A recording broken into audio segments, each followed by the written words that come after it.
Nyakoro Ramogi kane wadhi yweyo na ng'ado Charles kawuoyo kendo medo lemo gigo ma owinjo bed ni timo e kinde moluong ng'anyo kowacho ni lony mar piny Kenya pod ni piny kopim kod mar piny Afrika ma milambo mana kaka ne jabura Charles jabura Brian Weke bende owacho chali na ng'ado dhogi nitiere penjo na mabed nadwani mondo mimule mapiyo nikech time ma wan godo mondo kik kwawe weche oko mathoth ma wan godo e odhiambo makawuono.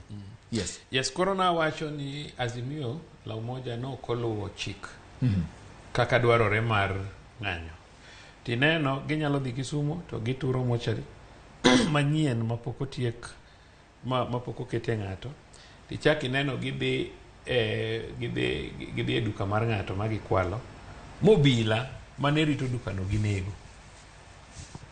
Obila no neti gi bunde ne to defend maisha mare. Mane ndi kata ji ariyo kata ji adek. Dikoro Weke ni ewi odni. Go koko matamre gi nono. Ando kinya winjo anywhere. Kata ka jatelo mar Azimio condemn ni noneg an innocent policeman karito duka.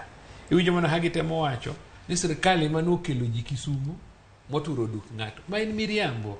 Ting'eni miriambo no wach ni kiriambo to polo bro goyi. Kata Nyasaye ok nya konyi kata gimidwaro ok nya yudo. Wach miriambo ok ber. Kane idhi dalawa kata kane ikalo kamoro kaka Ugunja. Wuok Savana nyaka kamiluongo ni Kolalo is just a kilometer or 10. But uji oketo boulders man dongo. Bondo Kolalo. No. Ugunja. Cheka miluongo ni Kolalo petrol station machon jomani kanyo ng'eyo. Between kanyo gi Savana and about 1.5 kilometers. Tinwang'o ka kijede oketo boulders man dongo ndara. Iwinja. Kichaki wuok kanyo kidhi Ugenya there's nothing. Ugenya onge gimokete ndara. Kidhi kata game onge gimokete ndara. But alego joma manyo certificate ingin ke joma ng'iyo 2027 ni di chiu certificate to jidhi adhi e bunge joma timo hala gi ngima ji kata gi lives mag jowetegi joma are not hard working. So gima gitimo best is psychophancy mondo ginwang' otiko. So the moment mise loro ndara gi kidi, then that demonstration is not peaceful. And bende unarmed, nwach kidino itself is unarmed. Ise nego police, ise timango. Mago gin gik mokare, gin gik njore. Koro wacho ni gini no ken peaceful seche mano geng ndara. Sami gengo ndara no, oken peaceful at all. Iwinje, nwach gengo ndara, iwango gik moko. Kidwa demonstrate, tiwuok kaka neno ka Professor Nyong'o no wuok gi joge ka giwuotho ka gidhi Nyamasare. Iwinja. Yes. To giwuotho, to gidhi, to gitieko, to giduogo. But kijende ma Kisumu, to keto roadblocks, gijuoge ji. Mano ken gima peaceful. Koro an gima wacho en niya. Yes. Going forward, kopo ni kendo ubro luongo ng'anyo moro. To gima nyaka gitim, nyaka gi-notify Officer Commanding Police Station, OCS. Kagise to gichak ginyise ni gibro romo kanye. Kagiswacho ni gibro romo kanye, to giwach ni gibro luwo yo mane. Okay. To mondo giluw yorno, mondo ging'any chakro okinyi nyaka odhiambo. Ng'anyo crash, kata be kibeti ratiro mara, anya ng'anyo. Mane momiyo ene constitution.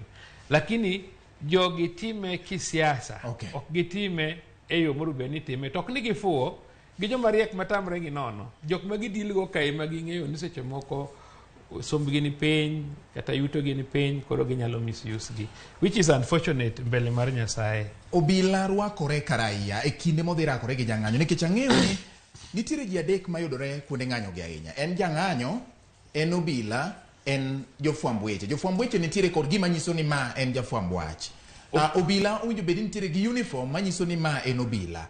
Jang'anyo en raia. Sama obila maonge gi nango obila odhi oriwore gi jong'anyo kata timo gimoro, ere kaka inyalo poge gi jamaundu? Kotimang'o. Nwach ing'e ni pile wan go obila mang'eny matiyo Kenya ka to gionge law. Wan gi jo National Intelligence Service gitiyo ka gionge lewni. Inyalo yudo gi edieru ok nyis no jamaundu. Wan gi jo CID gitiyo ka gionge law. Kinwango gi edieru ok inya wacho ni gin jo maundu. Mago tiagas. Iwinja. It depends ni ang'o motimore nwach. Let's assume ni kaka na nyisi ni namba mar obila ni piny kalure gi tijo obila. Kibiro Nairobi ka. Police station ka police station nyaka bed go obila modong' e police station mayudo report. Nitie obila mane cell sentry. nitie obila matero ji manomaki e court pile, nitie obila ma be dhi rito kodno. Namba mar obila kaluwore gi tich mobila timo pile tin. So gimoro nyalo timre manyalo chuno ni mondo obila moro mane kata ok pod en ready bi ma join jowetene because there is no time. Kamano timre on an emergency to onge problem. Weke.